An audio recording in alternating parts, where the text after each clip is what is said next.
Welcome back to Tech Talk. And today we have Ken Napton, a good friend of mine and SVP as well as CIO of Merrick Bank. Ken, welcome. Thank you. Extremely excited to be here. All right. Well, who is Ken Napton? Well, I'm a guy who loves technology. I've been here in the Valley for, 30 years, I guess? Many different industries.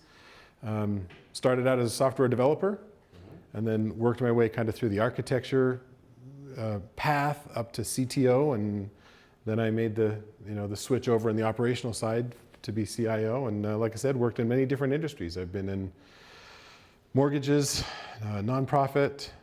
Now I'm working in financial services. You know, what I know of you is largely you seem to orbit security as a theme. That's been a driving thing for you. And I know you have a passion for security as well. Why? What do you like about security? What is it that brings you in that direction? This is going to sound maybe counterintuitive, but I'm a simple guy. Yeah, and people don't usually think about simplicity when they think of security. But I love to take complex things and kind of try to boil them down to their most simplistic. And I just kind of stumbled into the world of security.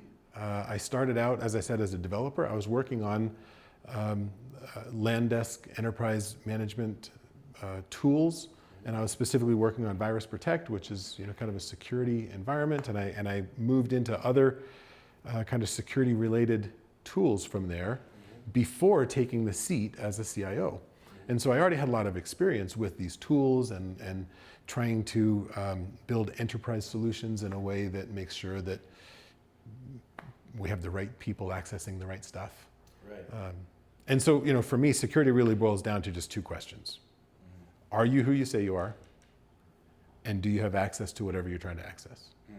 And so those two questions, right? Answer those two questions and you've got your security. There's been a lot of, obviously in the media, there's been a tremendous amount of difficulty as it relates to some of the challenges we're facing, especially around attacks in the United States and common industries. Banking and finance has certainly been one of the focal points. Look at some of the attempts and the challenges that we're facing. A lot of people are concerned about what that really means. Is banking safe? Are there warning signs we should be aware of? Are there concerns that you see within the industry that we should be aware of? Yeah, I think one of the trends that we've seen is ransomware attacks are just exploding, right? And it's not just financial services, but ransomware attacks are just just much greater than they were in the past. And that's because it's the easy way into the data, right? And rather than trying to hack through all of the layers of security, if the bad guys can either get the key, or if they can, get in through the back door, get your data and hold it hostage, because that's, data's, the important thing these days, right? Right.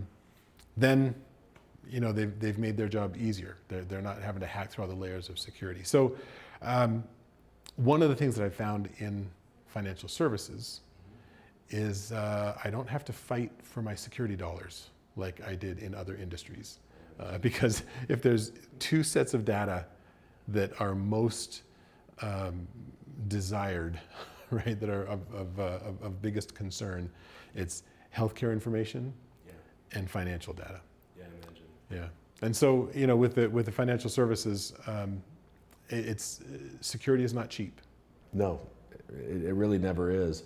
What are some of the things that you do as an organization, and in general, what you see the organizations doing within banking and finance to protect themselves?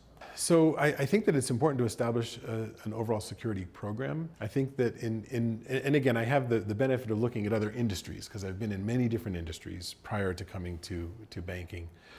And I think often people will look at security as a set of tools. I can go out and I can buy some really good security tools and I can put them in place. And as long as I have these tools running, then they're doing their thing. We're probably secure. I think it's important for any institution, whether it's a financial services institution or not, to have a defined security program where you are looking specifically at security awareness. You're looking at intrusion detection. Right. You're looking at response. Right. And you're saying, how do we behave in these areas? And you measure yourself, just like you do with any other metrics you'd put in place for how do I measure my developers? How do I measure my infrastructure team? You're now looking at how are we measuring our focus on security? Right. And a big part of that is security awareness. Because again, hackers aren't really trying as much anymore to hack through your systems. They're trying to get people to give them the keys. And who are they trying to get those keys from? The non-tech people. Right. Right? It's the CEOs, the executives, it's the frontline employees. And so having a good security awareness program and making them, keeping that top of mind for them, I think is critical to any company. It's funny. We, as a company, have had an interesting dialogue with our clients about the need to become more secure. And the vast majority of our clients fall in line. We tend to pick up new clients in an awkward way who have already, fallen prey to ransomware. Those systems, those tool sets that we're referring to, and I think you're referring to, SIM, EDR, multi-factor authentication, DNS protection, and other both tool sets as well as practices, policies, develop documentation which structures us. Right. They're critical. It's really critical. I'm finding personally on our side, we're doing less of a pull and trying to force clients to do something or making them concerned as much as they're coming to us asking for help, right. Reasonably speaking. Two things come to mind as you're talking. One, you're absolutely right. The funds for security, the purse strings open up after an event. Yes. And that's not what you want, right? You want to make sure you have that focus beforehand. But even more importantly, that's why there's such value in partnering with a company such as yours, because you guys bring those expertise to say, hey, here's the tools, but guess what? Here's how you configure them. Right? Yeah. Because again, you can put the tool in place, and if you don't have a good program around how are we using that, how is it benefiting us, what's it doing, is it doing what it's supposed to do, then you really haven't done what you need to do, and you're not getting the value for your money. And so partnering with people like you who can say, hey, guess what, here's the tool, and we're going to help you make sure that it's running correctly and that it's doing what it's supposed to do, there's a lot of value to that. Well, thank you very much, by the way. Thank you. Do you have any thoughts on the general use of data? Now, a lot of us are, on the other side of the coin, very concerned about what we're surrendering to banks and to institutions. And in light of certain congressional processes that are occurring right now where they're challenging social media empires and other things, our data becomes sacred to us. Do you have any thoughts about how and what we should be concerned about? Any thoughts about data in general? Yeah, excellent question. I think in general, data is a huge topic today. We're seeing laws around privacy just popping up, right? GDPR, CCPA followed closely thereafter. Now we have several other states. Utah is working on a privacy law, right? Yes. So all of these governmental entities and agencies are starting to get more concerned about how their constituents' data is being leveraged. Yeah. And it's because of big data, right? It's because of companies like Google and Facebook who have said, hey, we want to, from an altruistic perspective, right? The companies aren't always altruistic, and I'm not saying they are, but right. From an altruistic perspective, we want to be able to provide you with services that you need. We want, when you're surfing the net, to be able to be shown advertisements for things that you want, for things that you buy, for things that you might need. Now, the way that they go about doing that and the data that they're gathering to do that that's where we start to have the questions of, well, is that really ethical? Is that really moral? Is that really correct? Right. And so that's where, as a company now, whatever industry you're in, we need to look very carefully at what data are we collecting about our customers or potential customers. Have they given us permission to gather that data? And have they given us permission to use it in the way that we're using it, or that we want to use it? Because often, I think companies look at this vast store of information that they've gathered over the years, and they say, hey, this is a treasure trove for us, right? We can go and mine some information here, and we can better serve our customers.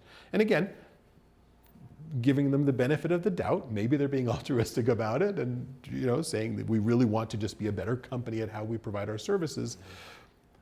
But if I, as the consumer, as the owner of my own information, if I haven't given you permission to do that with my data, then you shouldn't be doing it. See, that is so refreshing to hear, honestly speaking, especially coming from the position of an institution like a bank. I think that speaks to a lot of our concerns. It comes down to custodianship, right? We are agreeing to surrender data to these institutions. And we would want to believe that those institutions understand the vulnerabilities and sensitivities around that agreement that we have. Right. I love hearing that. I think that's a wonderful, I hope that more companies and organizations adopt that.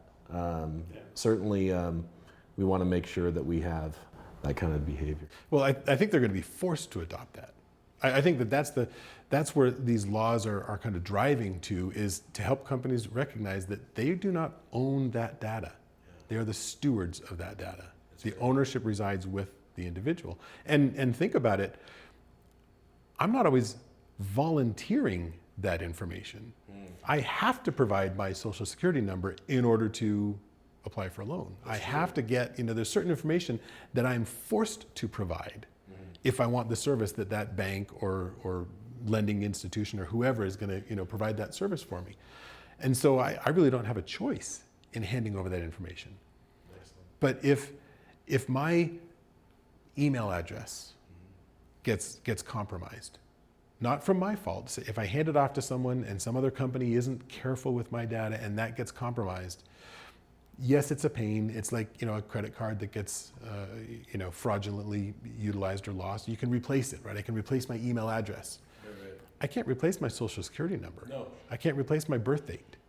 And so when I'm handing over that information, I'm expecting whatever company that is I'm handing it to be very careful with it. And honestly, any other information about myself, anything that has to do with who I am, what I like, what I want to buy, that's all my information. It's not yours. And I don't mean you, I mean the company as the companies we're talking about. Right. And I think, honestly speaking, I don't know if this is a question or a statement, but I think it's fair for the consumer to be able to ask these questions and deserve a response to some of these critical points. I think obfuscating that detail, that responsibility, or hiding behind other methods, it only further harms us and separates us in our trust. Well, and I think you raise a great point there too, that often as data scientists, we'll say, hey, you know what, we've got all this personal information, but we want to aggregate it and make use of it in some way. So because we want to be ethical, we're going to obfuscate that information. We're going to pull out some of the private information, and we're just going to take the stuff that can't be traced back to an individual, and then we'll aggregate it at a higher level, and we'll do our analysis, right? And unfortunately, studies have now come out that have shown that obfuscated data can be attached to the individual that it came from, right? I think I'm probably going to get this wrong because I'm doing it off the cuff, but I think it was somewhere in the neighborhood of 15 demographic data points, that if you have 15 demographic data, or maybe it was 12, anyway, somewhere in that area, of any individual in the US, 97% of the time you can identify the individual that those came from. You can simply rehydrate those associations. Rehydrate it, reassociate it, yeah. And there's actually some studies that showed, for example, dating profiles on a dating site. I'm trying to remember what they matched it up with. It was dating profiles on a dating site, and then I think it was a medical study that was done or something like that. And they were able to re-correlate that information and identify individuals from that. There was another one where it was taxi cab rides in New York City, where they took information from taxi cab rides that had been de-identified, and they re-identified who those individuals were after that taxi cab information had been de-identified and made public. So it's very difficult to have any data set that is completely anonymous. What would you call the number one threat to fraud? What's the medium of transport that you would say is the biggest concern as it relates to fraud and fraudulent activity to the consumer? Where would you think we should keep our eyes closest on in our regular behaviors? So I would have to, I'd have to say that phishing attacks are probably the number one I was just source. the same thing, by the way. Yes. Yeah, I think it's the number one source of information that attackers can then go use to do other fraudulent things, right? But the way they're going to get their door into your world is going to be through phishing attacks. Yeah. And they're just exponentially growing.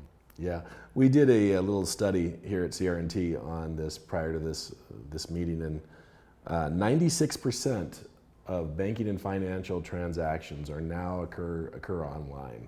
That's in volume, 96%. 93% of the fraud attempts that are performed in banking are done through online transactions. There is, as you said already, an exponential concern as it relates to our online behaviors and activity. And certainly phishing is probably the biggest of the concerns right now. Well, thank you again. I appreciate you taking the time to come on down here and have this very valuable discussion. And thanks for inviting me. This is fun. Absolutely. Love to have you. And thanks again. We'll see you again at the next Tech Talk.